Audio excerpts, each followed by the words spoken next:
Fyswn ni yn rhoi rhywbeth yn y byd i gael stafell fel hon. Stafell just i dy ddilliad di, wisgo, dim ond dy bethau di, anhygol. Wel, mae hwn yn stafell mor hyfryd, bys oedd hi'n gwneud stafell wely wych, ond nes i feddwl, wel, ni wedi symud i'r tŷ yma. Fi'n mynd i gymryd y stafell yma a roi cyfyrdd y dillad yma.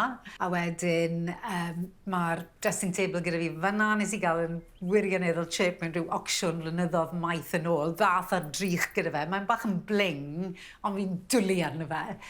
A wedyn wrth gwrs, fi wedi rhoi lle tân hen ôl, a mae yna dails gwreiddiol yn amlwg o'r tŷ. Fi wedi glanhau rheini. Wnaethon ni ddarganfod rheini dan y carpet fan hyn.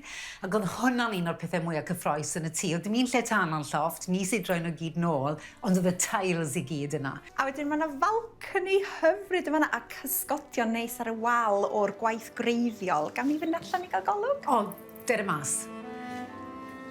Mae y balconi yma sydd un peth ar un ar ochr arall y tŷ.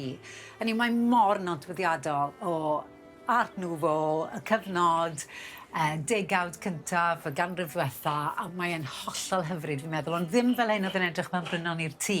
Tanwen Eva sydd wedi peinto fe, Johnny sydd wedi riparo fe i gyd, felly... A chdi fydd yn eistedd yma'n hyn efo dy lasiad gwyn. Ie, bydd fi gael cader special yn bydd e. Dwy.